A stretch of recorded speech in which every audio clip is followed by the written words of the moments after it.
Assalamualaikum warahmatullahi wabarakatuh. Alhamdulillahirabbil alamin. Wassalatu wassalamu ala asyrafil anbiya'i wal mursalin wa ala alihi wa sahbihi ajmain. Saudara sebangsa setanah air, setelah terjadi pergantian presiden dari Jokowi ke Prabowo Subianto pada 20 Oktober 2024, cacian dan cercaan pada Jokowi di medsos mengalami peningkatan yang sangat kencang. Para pengamat kritis berusaha membongkar korupsi dan gratifikasi keluarga Jokowi dengan bahasa dan ekspresi yang lugas, langsung, dan tajam. Nah, dari citra Jokowi sebagai presiden yang pernah menjadi media darling, terkesan sangat merakyat dan menumbuhkan harapan besar di kalangan rakyat kecil waktu itu, kini menjadi sasaran amarah, caci maki, dan sumpah serapah itu disampaikan secara blokosuto, terang benderang. Padahal sebelumnya jutaan rakyat yang kena tebar pesona Jokowi dulu sampai menjajakan ungkapan Jokowi adalah kita adalah Jokowi, itu dulu. Nah, mungkin dulu itu hidung Jokowi wirang ya. Waktu itu kembang kempis karena sangat bahagia. Dalam hatinya mungkin berkata, wah, ternyata sebagian besar rakyat bisa saya kecoh, saya kibuli. Nah, saya yakin sebagian besar Jokower itu kini kecewa berat dan sedikit malu. Kok dulu sampai berhasil ditipu telak oleh Raja Pembohong Nusantara, yaitu Pinocchio Indonesia, yang memang lihai bersandiwara. Nah, tidak ada dari 7 presiden, yaitu sebelum presiden kita sekarang, Pak Prabowo Subianto, yang dihujat dengan caci maki, cercaan, dan cemoohan oleh masyarakat seperti yang dialami Jokowi alias Mulyono sekarang ini. Ya, kata-kata seperti Jokowi adalah bajingan dungu yang dilontarkan oleh Pak Rocky Gerung dulu itu, kini terdengar biasa. Karena banyak sekali yang lebih parah dari itu. Hujatan pada Pak Jokowi sekarang ini lebih, ya nggak terbayangkan lah. Ya, sangat tajam, sangat menohok. Apalagi setelah OCCRB, Organized Crime and Corruption Reporting Project, kumpulan jurnalis kaliber dunia dari 5 benua bermarkas di Amsterdam menobatkan Mulyono sebagai presiden terkorup nomor 3 di muka bumi.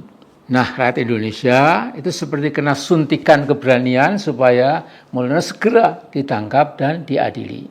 Dan sebab itulah grafiti coret-coret berbunyi "Adili Jokowi" telah menghiasi tembok, jalan layang, jembatan, dan lain-lain di berbagai kota besar seperti Jakarta, Medan, Solo, Yogyakarta, dan mungkin juga di kota-kota besar lainnya. Nah, demo para mahasiswa di berbagai kota besar selalu saya perhatikan melantunkan yel-yel yang sama, seperti tangkap Jokowi sekarang juga. Juga yel-yel yang lain adalah gantung Jokowi sekarang juga. Nah, seingat saya irama nyanyian ini diajarkan Ibu Sud tahun 50-an dulu untuk menanam jagung, menjadi sekarang ini irama itu awet. Jadi cangkul yang dalam menanam jagung di kebun kita. Itu sekarang dirubah oleh para pemuda mahasiswa kita itu. Nah, para musisi juga ikut memeriahkan supaya Mulyono segera ditangkap dan diadili. Misalnya lagu-lagu dari Sugar Rock Ciamis yang tema-temanya cukup segar dalam membidik kehidupan koruptif keluarga Mulyono, seperti Si Bocil Tengil Fufu Fafa, Ijazah Palsu Mulyono, Akhir Cerita Mulyono, Wakil Rakyat Jongos Kami, dan lain sebagainya. Nah, saudara-saudaraku, amarah rakyat Indonesia yang kebanyakan dilanda kesulitan ekonomi, harga-harga kebutuhan pokok yang makin tak terjangkau, biaya pendidikan yang juga makin tinggi, masa depan yang makin suram dan lain sebagainya, itu membuat rakyat kebanyakan makin marah. Dan ingat, seperti rumus sederhana Bung Karno dulu, a hungry man is an angry man. Ya. Jadi manusia yang lapar, manusia yang sedih karena kehidupannya itu akan menjadi orang yang pemarah, ya, dan akan menabrak tembok yang dipasang oleh siapapun, ya, dan memunculkan, apalagi kalau bukan semacam people power. Ya. Pengakuan Luhut pada 10 Februari yang lalu bahwa total bansos senilai 500 triliun rupiah, tapi cuma setengah yang sampai ke sasaran. Sementara setengahnya lagi salah alamat. Ini semakin membuat murka betapa amburadulnya cara kerja rezim Mulyono. Soalnya yang dilayani Mulyono memang kaum oligarki, bukan rakyat Indonesia sendiri. Nah, bayang-bayang bakal ada gerakan rakyat yang akan menjadi people power, nampaknya sudah semakin real. Nah, saya khawatir terus terang, ya. Seolah-olah ini tinggal a matter of time, tinggal menunggu waktu. Nah, saudara-saudaraku, belajar dari proses people power ala Indonesia pada 30 tahunan yang lalu, itu rakyat kita nampaknya makin marah karena nasib mereka yang makin buruk, terutama di bidang sosial ekonomi. Jadi ini l'histoire se répète, sejarah berulang kembali. Nah, pada titik didih itu people power bisa meledak dan dapat menghadirkan political chaos, kesemrawutan politik, bahkan sebuah anarki. Bila ambang ketakutan atau threshold of fear telah terlampaui, tidak ada kekuatan yang dapat mengendalikan arah people power itu. Ini bisa menjadi kebakaran politik nasional yang dampaknya bisa sangat jauh. Dalam sebuah people power yang bisa berubah menjadi political nihilism atau nihilisme politik, gambaran masa depan bangsa bisa sangat mengerikan. Di kota-kota besar akan terjadi aksi penjarahan massal di toko-toko. Bahkan di desa-desa kelompok petani kecil bisa menjarah petani kaya. Seperti dulu pernah didengungkan para aktivis komunis, yaitu kaum borjuis adalah setan kota yang harus dilibas, dan petani kaya setan desa yang harus dimusnahkan.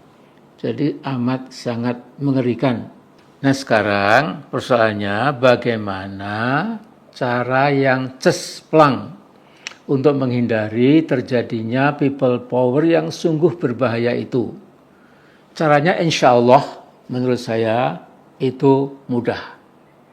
Yakni segera tutup rapat-rapat sumber masalah atau biang keroknya itu. Pemerintah Prabowo bisa menetapkan tahanan rumah atau tahanan kota buat bapaknya Fufu Fafa, yaitu Mr. Mulyono, sesegera mungkin.